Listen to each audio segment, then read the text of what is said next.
Alors, bonjour tout le monde. Alors, je suis très heureuse d'être parmi vous ce matin.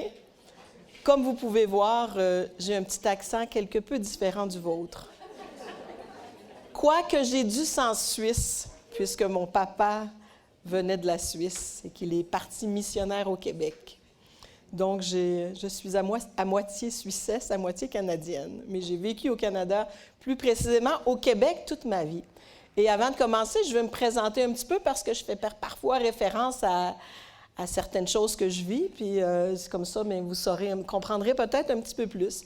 Alors, je m'appelle Suzanne Bernet et je suis mariée avec mon mari, Pierre Munger, depuis bientôt 40 ans.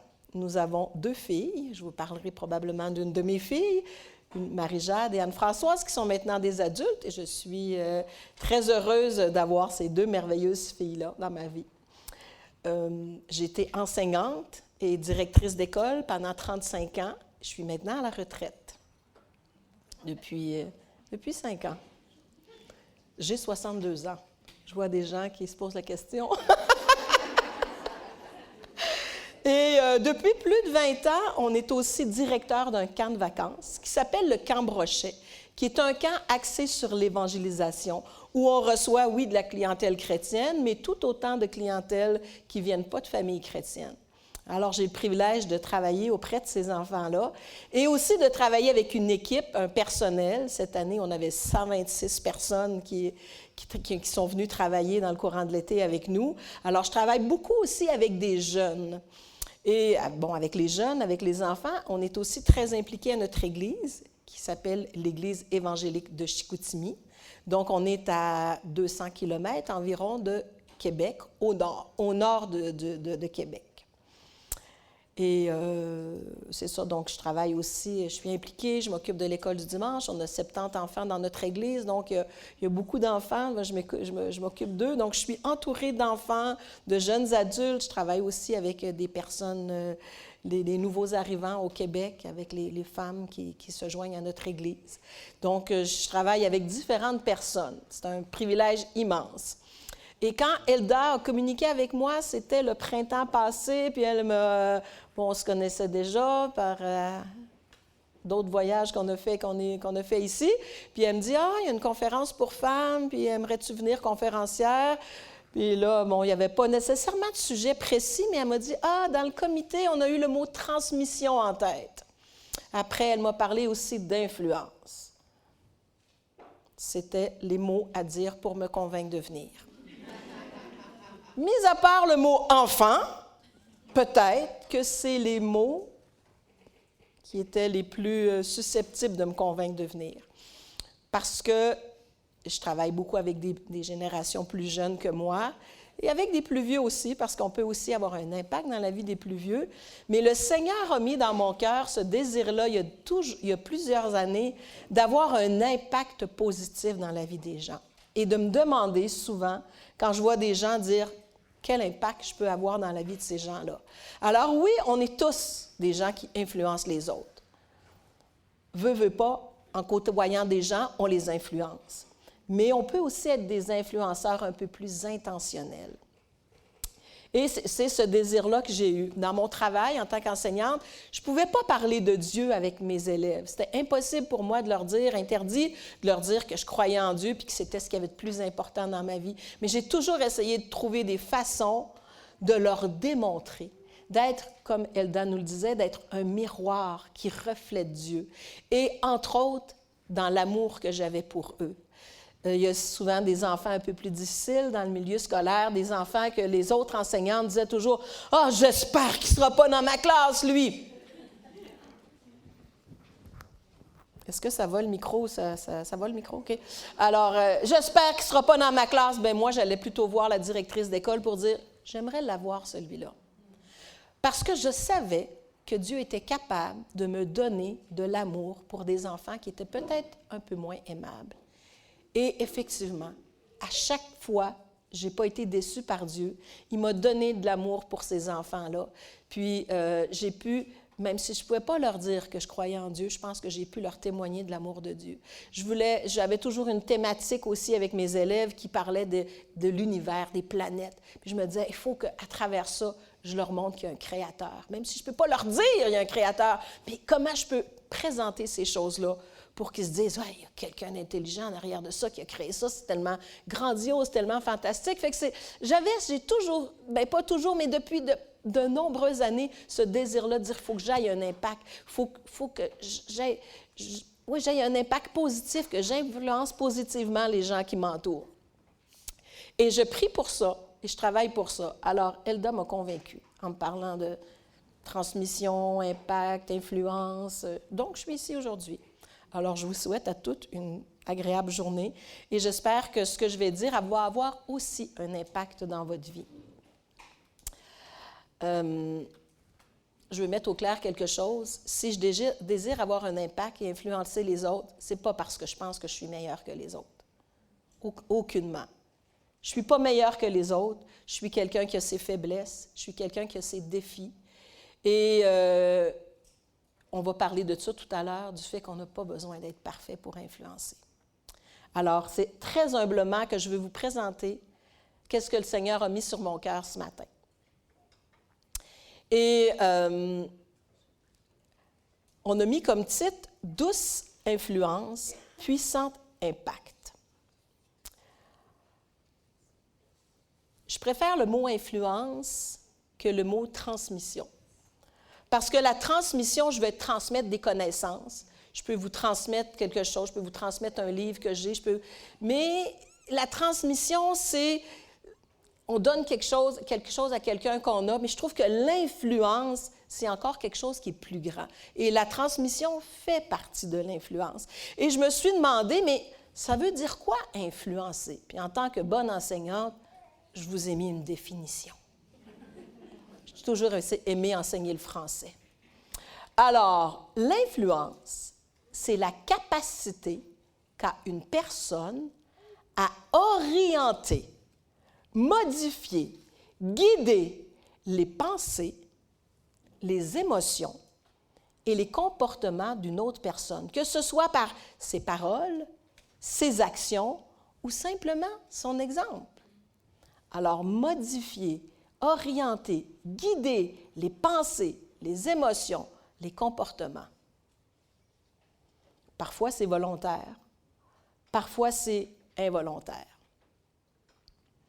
Et j'aime qu'on ait associé le mot « douce » parce que l'influence, c'est quelque chose qui se fait tout en douceur. Ce n'est pas quelque chose qu'on va imposer. C'est quelque chose qui se fait tout en douceur. À côtoyer quelqu'un, on est influencé par cette personne-là. Alors, l'influence oriente, modifie, guide, mais contrairement au pouvoir, elle n'impose rien.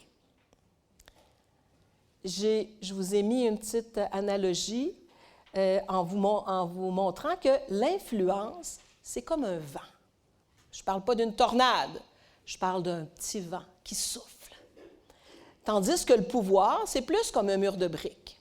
Alors, l'influence, un vent qui souffle doucement, qui oriente dans une direction qu'on peut prendre ou qu'on peut refuser de prendre. On peut refuser de suivre le vent. Mais pensez à quelque chose quand le vent souffle, il y a une feuille par terre, doucement la feuille avance dans une direction. Le pouvoir, il est comme un mur. Il s'impose à nous. On doit s'y conformer, on n'a pas le choix. Je ne peux pas continuer d'avancer dans une direction s'il y a un mur. Si notre amie Christelle avait construit son mur anti-influence, bien, on n'aurait pas pu passer à travers ce mur-là. L'influence nous oblige de prendre une direction, une autre, un peu comme un labyrinthe. On a des murs devant nous, puis on se dirige dans certaines directions, mais ce n'est pas par choix, ce n'est pas par amour, ce n'est pas par conviction qu'on va aller dans cette direction-là, c'est parce que les gens nous imposent quelque chose. Alors, on ne veut pas utiliser le pouvoir, on veut utiliser notre influence. Et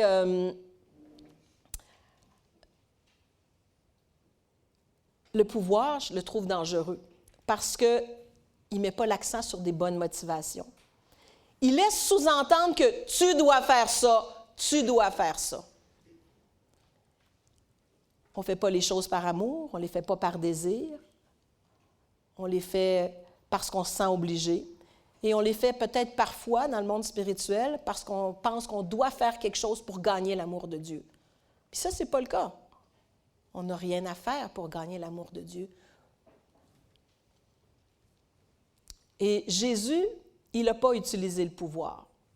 Jésus, il a utilisé son influence. Comme par exemple, quand le jeune homme riche est venu le voir, puis il a dit, « Mais qu'est-ce que je dois faire pour avoir la vie éternelle? » Puis Jésus lui a répondu, « Si tu veux être parfait, va vendre tout ce que tu possèdes, donne-le aux pauvres, tu auras un trésor dans le ciel. Puis, viens, suis-moi. » Est-ce que Jésus a obligé ce jeune homme-là à poser le geste qui est de vendre tout ce qu'il possédait? Non. Jésus n'a rien imposé. Il lui a dit, « Bien, garde, voici ce que tu dois faire. Si tu veux avoir la vie éternelle, si tu veux être heureux, je te dis quoi faire. À toi maintenant de faire le choix. » Alors Jésus, quand il a rencontré des gens, il les a laissés libres, même s'il savait que c'était un mauvais choix. Puis ça, parfois, en tant que parent, c'est vraiment difficile. Fait qu'en tant que parent, parfois, on veut utiliser le pouvoir parce qu'on veut tellement être sûr que nos enfants suivent le Seigneur, puis « Hey, tu viens à l'Église, hey, tu fais ça, hey, tu vas lire la Bible ce soir avant de te coucher. » Plutôt que de les influencer. Et moi, j'ai eu cette influence-là de mes parents qui aimaient beaucoup la parole de Dieu. Et je les voyais chaque jour lire leur Bible. Mon papa en bas dans son bureau, je revois ma maman, ils sont décédés tous les deux, mais assis sur sa chaise, elle lisait sa Bible. Et tous les jours, après le souper, mon père nous amenait dans le salon et on lisait la Bible ensemble, puis il nous expliquait des choses. Et j'apprécie tellement que mes parents m'aient donné cet exemple-là. Jamais ils m'ont obligé à lire la Bible. Oui, ils m'ont expliqué l'importance de lire la Bible pour avoir une relation profonde avec Dieu, mais jamais ils m'ont dit, avant de te coucher ce soir, là, as-tu lu ton chapitre, Suzanne? Jamais ils ont fait ça. Mais qu'est-ce que je fais aujourd'hui, vous pensez? Bien, je prends plaisir à lire la Bible parce qu'ils m'ont transmis ça. C'est un legs qu'ils m'ont transmis, mais ils n'ont jamais rien forcé. Puis je vous ai amené une petite leçon d'objet ici. Alors, j'avais des feuilles de chou dans mon réfrigérateur. Alors, vous voyez cette feuille de chou-là et vous voyez celle-là. Qu'est-ce qui s'est passé avec celle-là? Vous voyez la différence de vos places? Qu'est-ce qui s'est passé avec celle-là? Elle a baigné dans un liquide dans lequel j'avais mis du colorant rouge. Et j'ai rien forcé, je l'ai juste fait baigner dans ce contenant-là. Elle est devenue rouge-rose. Mais c'est ça l'influence. C'est quelque chose qui se fait en douceur. C'est quelque chose qui, quand les gens baignent dans notre influence, ils finissent par être transformés par nous. Et c'est ce qu'on veut. J'ai essayé de ne pas renverser ce petit contenant. Ça ferait un beau dégât. Alors, je me suis posé cette question-là. Qui peut exercer une influence? Okay, dans le monde, il y a des gens qu'on appelle les influenceurs. Je ne suis pas une influenceuse. Mais qui peut exercer une influence sur les autres? En fait, on peut tous exercer une influence sur les autres. Il n'y a personne dans la salle ici qui ne peut pas avoir une influence sur les autres. Peu importe notre âge, peu importe notre statut social, peu importe notre instruction, peu importe notre quotient intellectuel même. On a tous le pouvoir d'influencer spirituellement les gens qui nous entourent.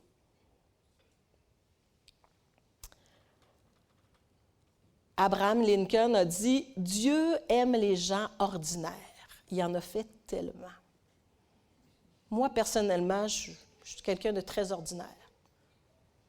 Puis Dieu aime les gens ordinaires, les gens qui se pensent ordinaires, les gens qui sont humbles. Dieu n'a rien à faire avec les gens qui sont orgueilleux, puis avec les gens qui disent « Hey, regardez-moi. Regardez-moi là parce que moi, j'en vaux la peine. Non, Dieu veut des gens ordinaires. C'est avec eux qu'il travaille. Il aime les choses folles du monde. Il aime les choses simples. Et on le voit un petit peu. On le voit un petit peu quand Dieu est allé voir Gédéon. J'aurais pu choisir Moïse aussi. Puis Dieu va voir Gédéon, puis il dit, Gédéon, Dieu veut confier une mission à Gédéon. Puis Gédéon dit quoi? Moi? Ouh, c'est peut-être pas le bon choix. Ah, mon Seigneur, mais avec quoi délivrai-je Israël? Dieu lui demande de délivrer Israël. Hey, mon clan, c'est le plus faible de Manassé. Puis moi, je suis le plus petit de la famille de mon père. Je ne suis pas la bonne personne, Dieu. Puis Dieu lui répond, mais je serai avec toi. Et tu combattras les Madianites comme s'il s'agissait d'un seul homme. Ce n'est pas qu'est-ce que nous, on peut faire. Ce n'est pas notre influence qui est importante. C'est qu'est-ce que Dieu peut faire à travers nous. Comment il peut nous utiliser pour avoir un impact positif dans la vie des gens. C'est ça l'important. Parce que si j'essaie d'influencer moi-même les autres, bien, je vais les influencer vers le mal. Mais si j'essaie de leur montrer qu'est-ce que Dieu fait dans ma vie, comment Dieu me transforme, si j'essaie d'être le reflet de Dieu, comme ce magnifique lac miroir, ce n'est pas le lac en lui-même, il reflète la montagne qui est là. Et c'est ça qui est fantastique. Dieu ne cherche pas des titres. Il ne cherche pas des diplômes ou des projecteurs. Il cherche des gens qui sont humbles. Il cherche des gens qui lui sont fidèles. Et c'est ce qu'il a vu quand il a vu Gédéon. Un homme humble. Puis ses propos nous manifestent vraiment quelqu'un de fidèle. Si on laisse à Dieu toute la place qui lui revient dans nos vies, c'est là qu'on peut avoir une influence. C'est pas lui, c'est pas nous, c'est lui. Et quelques personnes âgées ici dans la salle? Oui, hein? Quelques personnes âgées, quelques personnes à la tête blanche. Puis peut-être que vous vous dites, « Ah oui, mais moi maintenant, j'ai plus grand-chose à apporter. Quelle influence je peux avoir maintenant? » Mais je peux vous dire que vous pouvez avoir une très, très grande influence. C'est peut-être vous qui pouvez avoir la plus grande influence. Certainement, c'est vous qui avez la plus grande influence. J'ai demandé, je travaille avec des jeunes adultes, puis je leur ai écrit quelques temps avant de partir, je leur ai dit, écrivez-moi donc, de quelle façon vous trouvez que les plus vieux vous encouragent, vous influencent? Qu'est-ce que vous avez à dire à ce sujet-là? Puis j'ai vraiment été touchée par les choses qu'ils m'ont écrites. Ils m'ont dit que, puis écoutez bien les personnes plus âgées, qu'est-ce que les plus jeunes, c'est les jeunes entre 18 et 22, 23 ans, ils m'ont dit, mais moi, je suis vraiment touchée de voir que les personnes âgées sont encore fidèles. Sont encore fidèles à travers les années, malgré les épreuves. Parce que certains de ces jeunes-là vivent des épreuves. Ils ont le goût de laisser tomber. Ils ont le goût d'abandonner Dieu. Mais hey, cette dame-là, elle vient à notre église depuis 50 ans, puis elle a vécu des choses difficiles, mais elle est encore là. Elle vient encore à l'église. C'est encourageant pour les jeunes de vous voir à l'église. Il y en a une qui m'a dit, « J'aime tellement ça quand les plus vieux viennent me voir pour me demander comment je vais. » C'est simple. Juste aller voir la personne, lui sourire, dire, « Comment ça va? Puis comment ça va dans ta vie spirituelle? Y a-t-il quelque chose pour lequel je peux prier pour toi? » Et ça les encourage de façon extraordinaire. Ils m'ont dit aussi qu'en regardant les plus vieux, ils étaient touchés par le fait que même s'ils connaissent Dieu depuis un millénaire, sont encore émerveillés par ce que Dieu fait. Quand ils parlent de Dieu, leurs yeux pétillent et sont encore émerveillés. Vous avez cet impact-là, les gens plus vieux. Dire, oui, je connais Dieu, mais je découvre encore des choses à propos de Dieu. Puis mon cœur est encore touché par ce que je découvre. Ils m'ont dit qu'ils étaient touchés de voir que vous parlez encore avec passion. Même des fois, il y a des petits vieux, mais ils parlent encore avec passion quand ils parlent de Dieu. Et que vous exprimez votre reconnaissance. C'est aussi un point qui les touche. Puis justement, je mangeais avec quelqu'un hier, puis elle me disait, on dirait plus on est vieux, plus on est reconnaissant. Puis ça les touche de voir que vous êtes reconnaissant pour ce que Dieu a fait, pour sa fidélité dans votre vie, mais pour les petits détails aussi de votre vie. Et ça les touche. Puis j'ai mon amie Charlie, qui a 18 ans, elle avait parlé avec 2 personnes âgées quelques jours avant de m'écrire son petit mot. Puis elle conclut son texte en me disant ça. Elle me dit, « J'ai le goût de m'investir encore plus dans cette aventure avec Dieu afin de voir moi aussi comme il est bon, comme il est grand et puissant. » J'étais touchée que Charlie me dise ça. Elle avait une conversation avec des femmes, je ne sais pas ce qu'il lui avait dit, et ces femmes-là n'ont sûrement pas eu connaissance de cet impact-là, mais c'était comme un moteur pour elle, pour avancer dans sa vie spirituelle. Dire, « Hey, moi aussi, là, eux autres, ils ont vécu plein de choses avec Dieu. Moi aussi, je veux continuer ma vie chrétienne pour voir qu'est-ce que Dieu va faire dans ma vie. J'ai hâte de voir qu'est-ce qu'il me réserve. » Ceux qui sont plus jeunes, il y a plusieurs plus jeunes aujourd'hui. Vous aussi, vous pouvez avoir un impact. J'ai quelqu'un que je connais qui s'appelle Stéphanie. Elle a grandi dans la même église que moi, mais elle a quelques années de moins que moi. Et pour son anniversaire de 50 ans, elle a eu un fantastique projet. Elle a décidé d'écrire à 50 personnes qui l'ont influencée pour leur dire qu'ils ont eu un impact dans sa vie. 50 personnes. Hey, c'est un beau projet pour son anniversaire de 50 ans. Je vous encourage à le faire parce que c'est toujours encourageant de se faire dire « Hey, tu as été une influence. » Il y a des personnes plus âgées hier qui sont venues me voir et qui m'ont dit « Hey, à la fin de la journée, il y a des plus jeunes qui sont venus me voir pour me dire « Hey, toi, tu as été une personne d'influence dans ma vie. » Fait que Stéphanie m'envoie une lettre à moi. Puis elle est vraiment quelques années de plus jeune que moi. On a grandi dans la même église.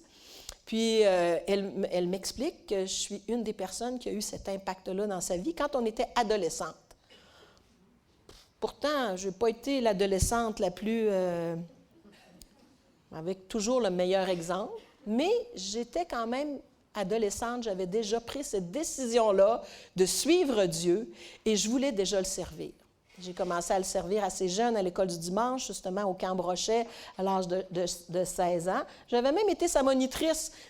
Justement, je pense que j'avais 16 ans, puis elle en avait 14, mais il y avait une monitrice qui avait dû quitter pendant le camp parce qu'elle avait justement une mauvaise influence. Puis le directeur m'avait dit, « Écoute, tu vas la remplacer. » Ah ouais! Moi, 16 ans avec des 14 ans. Puis là, Stéphanie m'écrit, puis elle m'écrit toutes sortes de belles choses, puis elle me dit, « Mais je m'excuse parce que j'étais peut-être un peu envahissante, puis j'étais peut-être toujours collée sur toi, puis j'espère que tu ne m'as pas trouvée fatigante pendant ces années-là, mais ça a vraiment valu la peine parce que tu as changé des choses dans ma vie. » Mais j'en avais jamais eu connaissance. Elle ne m'avait jamais dit ça. J'aurais jamais cru que j'avais eu un impact sur cette jeune fille-là. Fait que même à cet âge-là, on peut avoir un impact. Et même les enfants peuvent avoir un impact. Je suis touchée par cette histoire-là de la petite fille, la petite servante. Vous connaissez l'histoire probablement, la petite servante qui était prisonnière et qui était maintenant la servante de Naaman.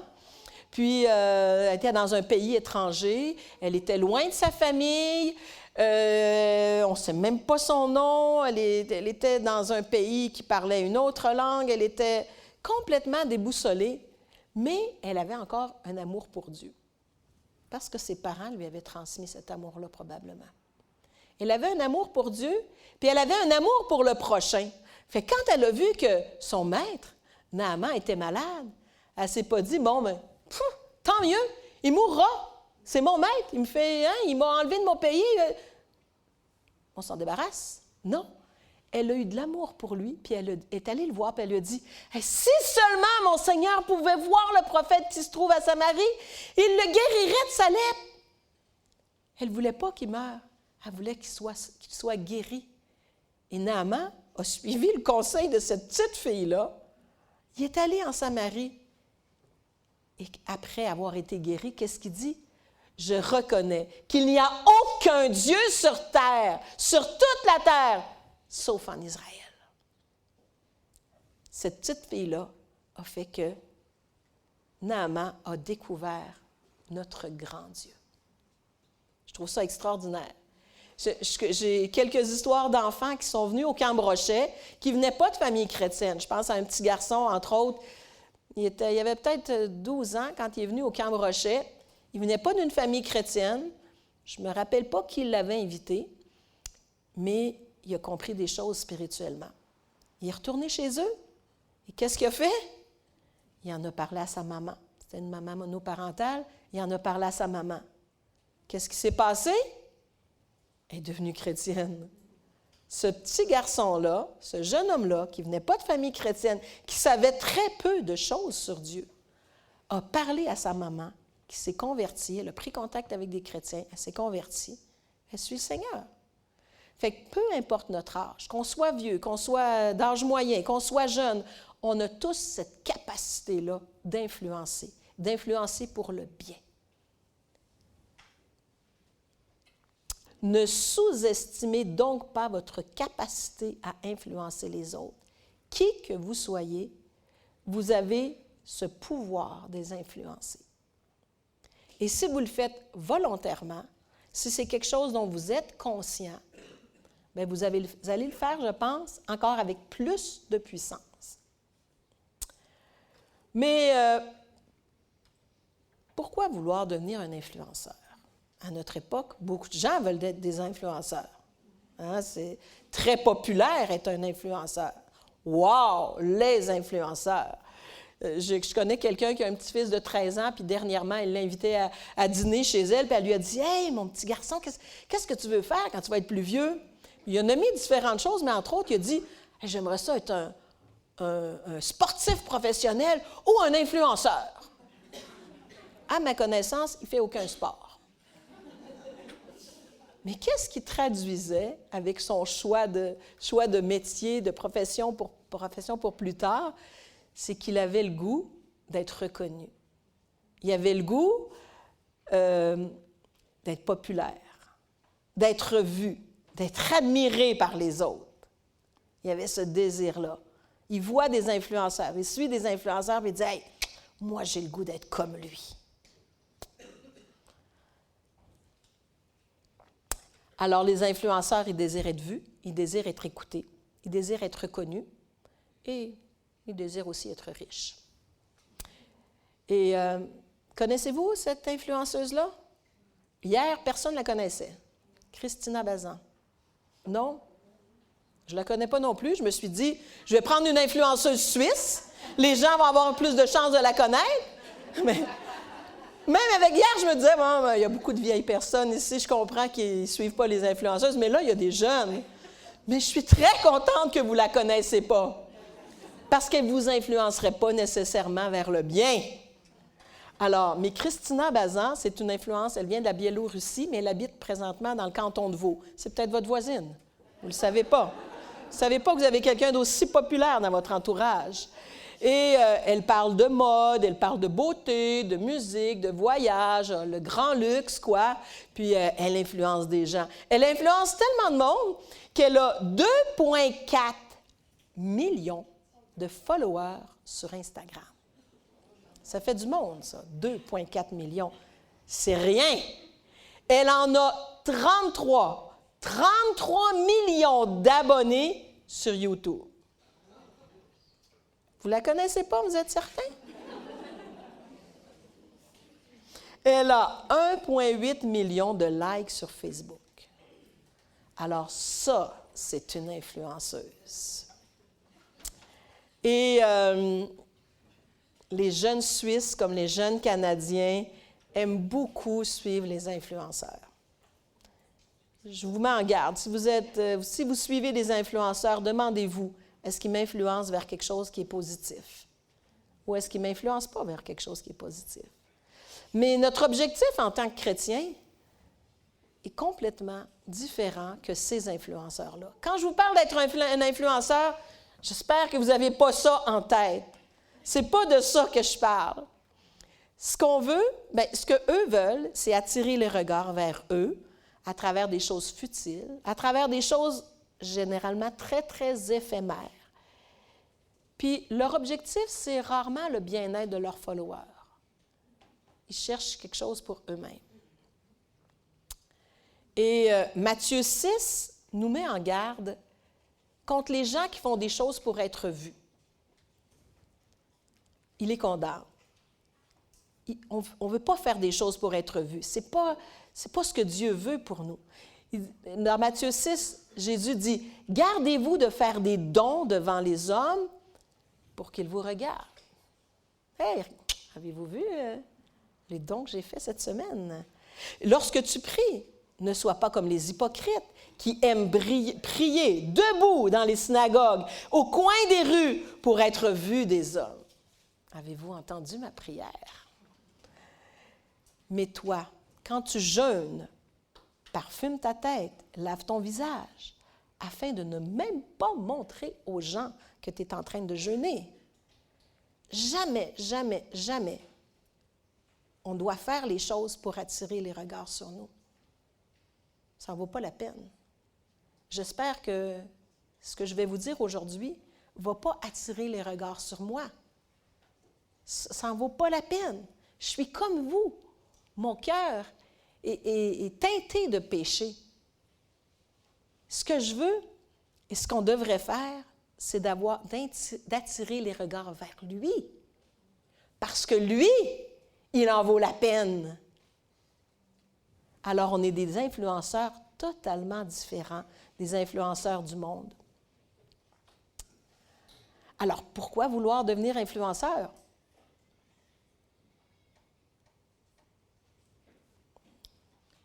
Bien, on le dit, pour attirer le regard des gens vers Dieu. Mais aussi parce que c'est ce que Jésus a démontré. Quand Jésus est venu sur la terre, il a promené un regard d'amour sur chaque individu qu'il a vu. Il a aimé les enfants. Il a été offusqué quand ses disciples ont voulu faire partir les enfants.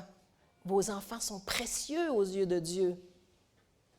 Il a aimé les prostituées alors qu'elles étaient rejetées de tout le monde. Il a aimé les hommes. Il a aimé les femmes. À cette époque-là, les femmes n'étaient pas vues comme aujourd'hui. Il a aimé les chefs religieux. Est-ce qu'ils étaient aimables avec lui? Je trouve qu'ils étaient aucunement aimables, mais il les a aimés. Et c'est vraiment le modèle que Jésus nous a montré. Il nous a montré à avoir une vie qui est centrée sur les autres. Je ne suis pas ici pour moi-même. Je suis ici pour glorifier Dieu. On devrait avoir une vie qui est centrée premièrement sur Dieu et deuxièmement sur ses créatures, sur les gens qui nous entourent.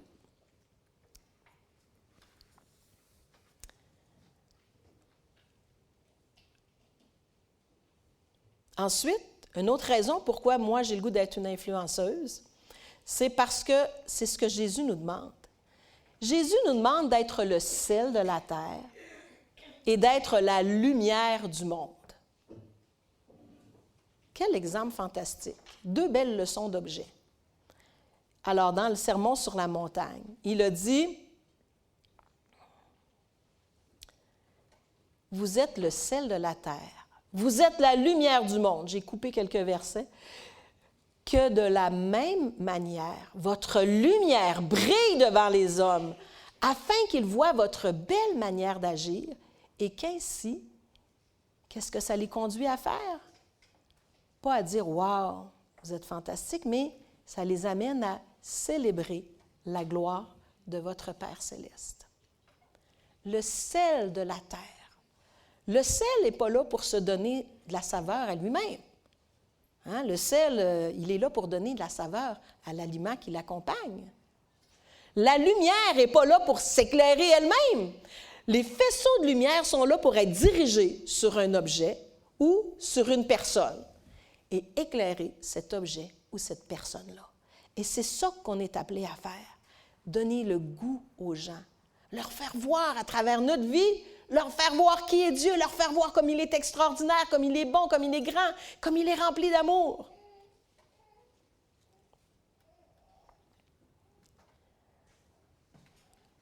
Alors, à nous côtoyer, les gens devraient goûter et voir combien Dieu est bon. À nous regarder vivre. Nos voisins qui nous regardent vivre devraient goûter, parce qu'on est le sel, et voir, parce qu'on est la lumière, combien Dieu est bon.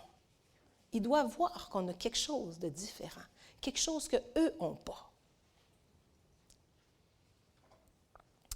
Une autre raison pourquoi vouloir devenir un influenceur, bien parce qu'on aime les gens. On les aime et on ne veut pas les laisser dans leur état de perdition, premièrement.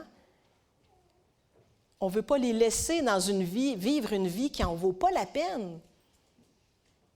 On les aime assez pour savoir que ce qu'il y a de mieux pour eux, c'est de rencontrer Dieu et de vivre une vie pour sa gloire. De vivre une vie qui lui est consacrée. Ils n'ont pas besoin de quelque chose d'autre, ils ont besoin de connaître personnellement Jésus, de connaître son amour, son plan de salut, de se réjouir en lui, puis de faire de lui leur plus grand bien. Ça devrait être le désir qu'on a pour nos enfants, oui. Hein, souvent, ce désir-là, on l'a pour nos enfants, mais est-ce qu'on l'a pour nos voisins?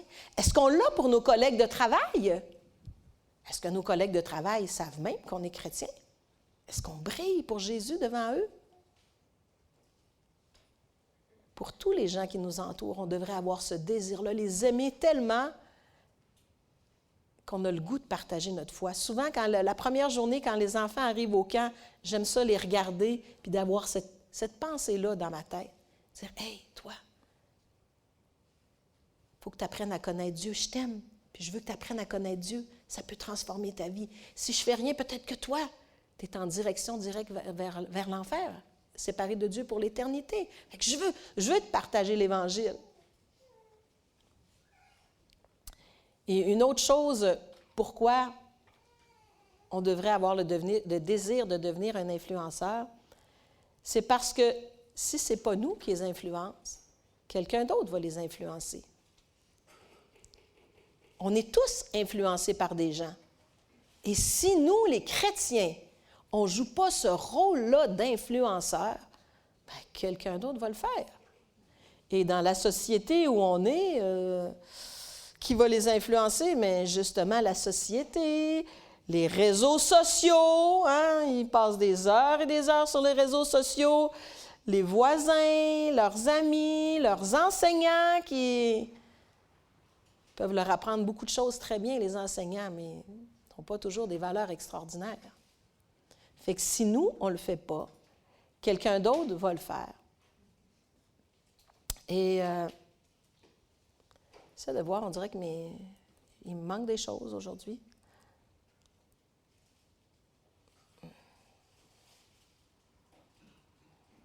OK. On continue comme ça. Alors, c'est ces 5 raisons qui, moi, me motivent à dire, il faut que je brille pour Dieu. Et peut-être que vous allez me dire, ouais, mais je ne suis pas parfaite, hein? C'est comme notre amie tantôt a dit, oui, mais peut-être que je dois protéger les autres de mon influence. Parce que mon influence n'est pas toujours la meilleure. Alors peut-être que vous allez me dire ça, oui, mais je ne suis pas parfaite. J'ai le goût de vous dire, mais c'est excellent, c'est juste ce qu'il faut si vous n'êtes pas parfait. Parce que les gens que vous voulez influencer ne sont pas parfaits non plus. Et si vous leur laissez croire que vous êtes parfait, que vous n'avez jamais de défi, que vous n'êtes jamais découragé, que vous ne tombez jamais, que vous êtes fidèle au Seigneur tout le temps, bien, ça va être décourageant pour eux. De dire, oui, mais moi, je ne suis pas capable. Il y a souvent des jeunes qui m'ont dit, oui, ça a l'air facile, la vie chrétienne, pour vous. Ça a l'air facile. Non, ce n'est pas facile. J'ai des combats, j'ai des déceptions, j'ai des découragements.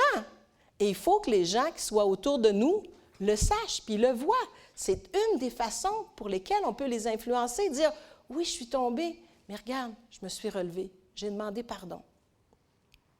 Et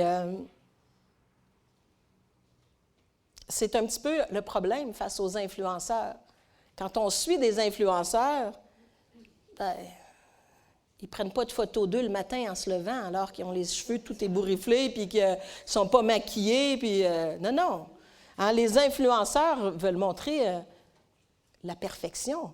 Puis il y a un journal qui s'appelle le Nouvelliste que vous avez ici en Suisse qui dit « Sur les réseaux sociaux, les adolescents suisses consomment surtout des contenus aux émotions positives. Il faut que ça soit positif. Et à l'apparence attractive, une apparence qui nous attire. Comparer sa vie à celle prétendument parfaite des influenceurs peut avoir, cependant, un impact négatif sur la santé psychique. Ils se rendent compte que de toujours se comparer à ces influenceurs-là, puis plus tard dans l'article, ça dit que les influenceurs sont surparfaits. Ils ne sont pas parfaits, ils sont surparfaits. Et que leur monde est idéal. Mais si on se compare à des gens comme ça constamment, c'est décourageant.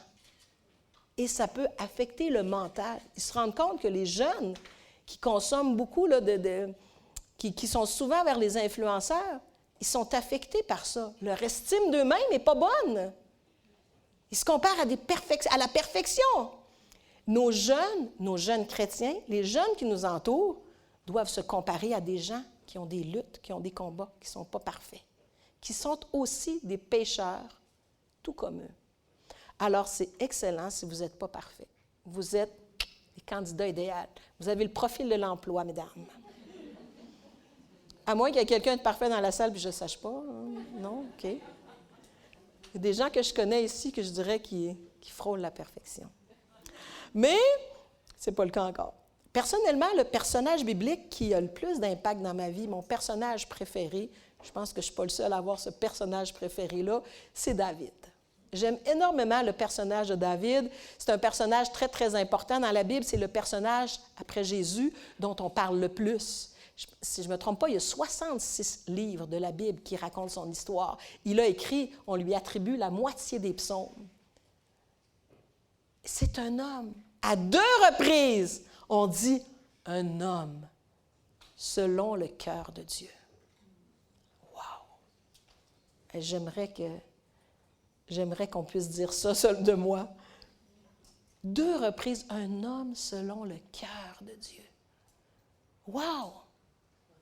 Mais quand on lit l'histoire de David, on s'aperçoit que, wow, il n'était pas si parfait. Est-ce qu'il était un bon père, David? Je ne pense pas. Il n'a pas témoigné tellement. Ce qu'on lit avec ses fils, ce n'est pas nécessairement un bon père. Bon, il a commis l'adultère avec Bathsheba. Il a caché sa faute au lieu de confesser tout de suite. Il a caché sa faute. Il a menti. Il a fait tuer Urie pour sauver sa réputation parce que Bathsheba est enceinte. Puis à plusieurs reprises, on voit qu'il a désobéi. Par exemple, il a fait un recensement alors que Joab lui avait dit de ne pas le faire. Est-ce qu'il était parfait? Est-ce qu'il projette l'image de quelqu'un de parfait? Non. Puis moi, je suis tellement reconnaissante que la Bible ne nous met pas que des personnages parfaits. En fait, je pense qu'il n'y a aucun personnage dans la Bible dont on n'a dit que du bien. Je ne pense pas. S'il y en a, vous me le direz, mais de mémoire, il me semble qu'il y a peut-être une personne, là, mais en tout cas, je ne pense pas. Hein? Y en a-tu des personnages parfaits dans la Bible? Lequel? Enoch. Ouais. Il n'y a pas tant de versets qui parlent de lui, mais moi, Enoch. Un verset, ah bon! Heureusement, dans ce seul verset qui parle de lui, on n'a pas dit de mal. Mais David, on voit qu'il a fait beaucoup de choses. Il a commis tellement d'erreurs. Puis je suis reconnaissante parce que la Bible ne nous met pas un standard de « faut que tu sois parfait. Pour être un homme selon le cœur de Dieu, il faut que tu sois parfait. » Parce que moi, je n'atteindrai jamais. Je suis une femme d'action. Et généralement, les gens d'action commettent plus d'erreurs. J'aime être dans l'action, mais quand on reste tranquille chez nous, on ne commet pas beaucoup d'erreurs. Et David a commis tellement d'erreurs. Mais d'un autre côté, ça c'est un côté de la vie de David, mais de l'autre côté, on peut être enchanté de ce qu'on voit de lui. Il y a une table qui a le micro, puis il y a des versets à lire. Hein? Est-ce que quelqu'un pourrait nous lire le verset du psaume 18.1? Puis ensuite, je vous demanderai, il y a une table où il y a un micro. Hein? Ils vont nous lire les versets que j'ai écrits ici pour que vous entendiez un peu d'autres voix et que vous vous reposiez un peu de mon accent québécois. Alors, qui peut nous lire le psaume 18.1? Je t'aime, ô Éternel, ma force. Beaucoup de versets dans les psaumes témoignent de l'amour que David avait pour Dieu. Il aimait Dieu. C'est un des éléments qui fait qu'il était un homme selon le cœur de Dieu. Qu'est-ce qu'on dit d'autre de lui? Lui dit dans le psaume 63, verset 1. Ô Dieu, tu es mon Dieu. Je te cherche au point du jour. Mon âme a soif de toi. Ma chair languit après toi. Dans une terre aride et altérée, sans eau. Il avait soif de Dieu. Il se languissait de Dieu. Languir, c'est un terme quand même assez fort. Hein? Il se languissait de Dieu. Il avait soif de Dieu. Il aimait passer du temps en sa présence. Il voulait être près de Dieu. C'est un des éléments qui fait qu'il était un homme selon le cœur de Dieu. Quoi d'autre? Si on lit le prochain texte, dans 1 Samuel 17, 45 à 46. David dit aux Philistins, « Tu marches contre moi avec l'épée, la lance et le javelot. Moi, je marche contre toi au nom de l'Éternel, le Maître de l'univers, au nom du Dieu de l'armée d'Israël que tu as insulté. Aujourd'hui, l'Éternel va te livrer entre mes mains. Je t'abattrai et je te couperai la tête. Aujourd'hui, je vais donner les cadavres du camp des Philistins aux oiseaux du ciel et aux bêtes sauvages. Toute la terre saura alors qu'Israël a un Dieu. » Alors qu'il aurait dû être terrorisé devant ce colosse-là qui se tenait devant lui, un simple berger. Tous les soldats de l'armée étaient terrorisés, mais lui, un simple berger qui arrive et qui dit « Hey! Il est en train d'insulter mon Dieu, en train d'insulter son peuple. Oh, on ne laissera pas faire ça. » Il avait la foi. Il était certain qu'il allait abattre Goliath. Il n'y avait pas besoin des armes de Saül. Il n'y avait pas besoin de l'épée de Saül. Un petit caillou, une fronde, ça lui suffisait. Il voulait défendre l'honneur de son Dieu. Et il était certain qu'il allait tuer, couper la tête de ce colosse et la donner en nourriture aux animaux. Mais il y avait une foi. Il ne se laissait pas impressionner par Goliath parce que David savait que le seul géant sur le terrain, ce n'était pas Goliath, c'était Dieu le géant sur ce terrain-là. Puis Dieu était avec lui. Ah, je viens au nom de Dieu, du maître. Qu'est-ce qu'il dit, le maître de l'univers? Quelque chose, une expression comme ça. Hein? Mais je viens au nom de Dieu.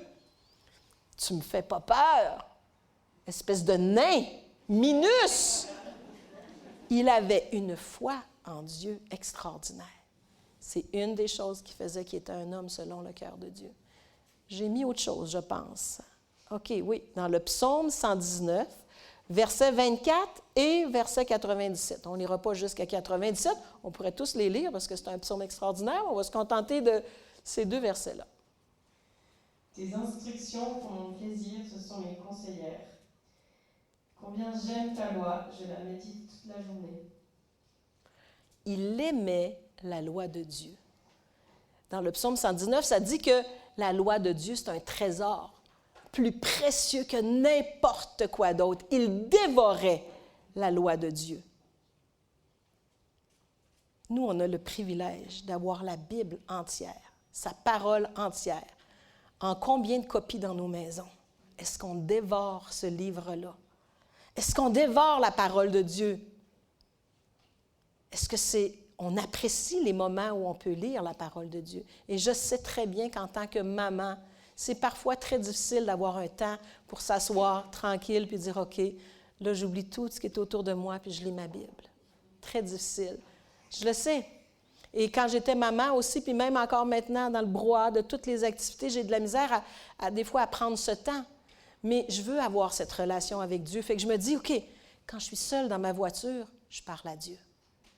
Quand je fais des fois le ménage de la maison, j'écoute un message qui me parle de Dieu. J'aime passer des moments avec Dieu parce que c'est toujours des moments bénis. Alors il faut, même si c'est difficile, trouver des moments, des fois utiliser notre créativité, notre imagination pour avoir ces moments-là, mais il faut, comme David, être des gens qui aimons la parole de Dieu, qui aimons passer ces moments-là avec Dieu. Fait que c'est certains des éléments, j'aurais pu probablement en mettre plus, des éléments qui font en sorte que David était un homme selon le cœur de Dieu. Et oui, il a commis des erreurs épouvantables, mais quand il commettait des erreurs, il finissait toujours par se repentir, par être abattu à l'idée du péché qu'il avait commis et demandait pardon à Dieu. Et c'est ça que les gens qui sont autour de nous ont besoin de voir aussi. Moi, ça m'encourage de voir David. Puis les gens qui sont autour de nous, on ne veut pas leur montrer une image de quelqu'un de parfait. On veut leur montrer une image de quelqu'un qui a des moments de découragement, des chutes, des erreurs, mais qui se tourne vers Dieu et qui se sent toujours accueilli et aimé de Dieu. David, dans ce verset-là, il montre bien, il dit « Ô Dieu, crée en moi un cœur pur, renouvelle en moi un esprit bien disposé. » C'était là son cœur. Il voulait avoir un cœur pur. Non, il n'y arrivait pas toujours. Il voulait avoir un esprit bien disposé. Et j'aurais voulu qu'on lise un verset. Où est-ce que je l'ai mis? Est-ce que je l'ai mis à quelque part, ce verset-là? Le verset dans Psaume qui dit que Dieu, c'est David qui écrit, il dit « Dieu sait de quoi nous sommes faits. » Dieu, il sait qu'on est des pécheurs. Nos attentes sont probablement, par rapport à nous, plus élevées que lui. S'il y en a un qui nous comprend parce qu'on est pécheurs, c'est bien lui. Il connaît le péché bien plus que nous, il connaît notre cœur bien plus que nous. Il sait qu'on est des pécheurs, il s'y attend. Oui, ça l'attriste, mais il s'y attend. Puis il est toujours prêt à nous accueillir à bras ouverts. Et il faut que nos jeunes sachent que, oui, on n'est pas parfait, mais ils n'ont pas besoin de modèles parfaits. Ils ont besoin de modèles qui sont authentiques, des gens à qui ils peuvent s'identifier. Oui. Il sait de quoi nous sommes formés. Il se souvient que nous sommes poussière. Fait que quand on pêche, il est toujours prêt à nous accueillir à bras ouverts et à nous pardonner. Puis les jeunes, les gens qui nous entourent doivent savoir ça, parce que plusieurs sont découragés dans leur vie chrétienne parce qu'ils ont encore tombé. Ça fait 5 fois, ça fait 10 fois. Je lutte avec ce péché-là, puis ça me décourage. Oui. Mais puis continue. Continue d'avancer. Relève-toi, puis continue d'avancer. L'important, ce n'est pas de comment on tombe, mais c'est d'être capable de se relever.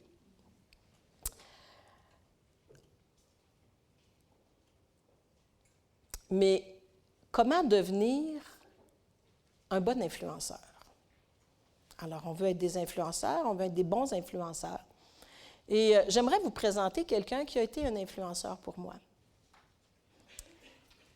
Il s'appelle William Roy Buttrey. Il est mort à l'âge de 100 ans, le 1er août de l'été dernier. Et cet homme-là a été une grande influence sur moi. Mes parents, j'aurais pu nommer mes parents, parce que mes parents ont une grande influence sur moi aussi, parce qu'en tant que parents, on a cette influence-là. Si on est des chrétiens sérieux, on a une influence qui peut avoir une portée éternelle sur nos enfants. Mais cet homme-là, il a une grande influence sur moi. C'est un homme qui a quitté l'Ouest américain pour venir au Québec, apprendre le français. Il a débuté notre Église, l'Église où je suis présentement, et il a aussi débuté le Camp Brochet, où on œuvre, mon mari Pierre et moi.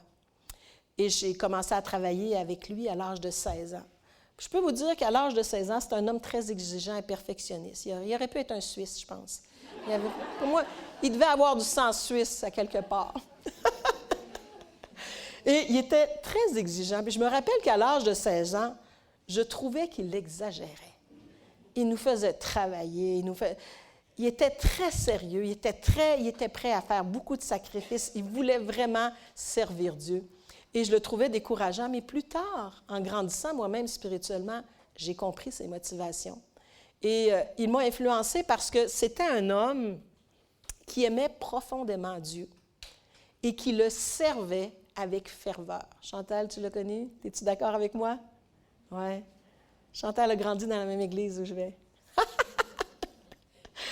Et il était vraiment quelqu'un, un homme d'action, un homme fonceur, un homme qui voulait servir Dieu, qui avait à cœur les gens et qui avait à cœur leur croissance spirituelle. Puis, il m'a donné ce désir-là. Bien, on a pris sa relève au camp, à l'église aussi d'ailleurs, mais c'est de voir son modèle, voir comment il travaillait avec ferveur, comment il avait à cœur la croissance spirituelle des gens, comment il parlait de la Bible aussi avec passion.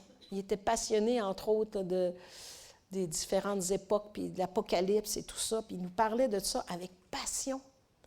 Et il a vraiment eu un grand impact sur moi, puis je remercie Dieu d'avoir mis cet homme-là sur mon chemin. Et je sais que Dieu a mis des gens sur votre chemin, des gens qui ont eu un grand impact. Puis dans cette question-là qu'on se pose, comment devenir des influenceurs, j'ai pensé vous mettre un petit peu au travail ce matin. J'ai pensé vous inviter à réfléchir à une personne qui a eu une influence sur votre vie spirituelle. Alors, une personne, ça peut être quelqu'un qui a encore une influence sur votre vie spirituelle. Puis à vous demander, qu'est-ce qui fait que cette personne-là a eu un impact sur moi? Qu'est-ce qu'elle a fait, cette personne-là? Quelle attitude elle a eue? Quand je pense à elle, qu'est-ce que je vois? Et ce que j'aimerais que vous fassiez, c'est que vous preniez quelques minutes pour réfléchir en silence à une personne qui a eu cet impact-là sur vous, et qu'après, vous vous mettiez en petite équipe, vous êtes en table, alors ça peut être une équipe qui comprend la table au complet, ou faire 2 petites équipes, vous avez des papiers, des crayons, puis écrire. Le nom de la personne n'est pas important. Qu'est-ce qui est important, c'est quoi? Qu'est-ce qu'elle a fait? Quels sont les éléments qui font en sorte qu'elle a eu cet impact-là, cette répercussion-là dans ma vie? Êtes-vous prête à faire ça? Pardon? Tout à fait. Tout à fait. Alors, Marie-Louise me dit tout à fait. Alors, prenez quelques minutes. Pensez personnellement et quand vous êtes prête, partagez avec les autres et écrivez parce que j'aimerais bien que vous nous fassiez un retour et vous nous disiez exactement c'est quoi ces gestes-là, c'est quoi ces attitudes-là, qu'est-ce que cette personne-là a fait pour vous. Ça va? Alors, je vous laisse quelque temps pour faire ça. Alors, travaillez bien.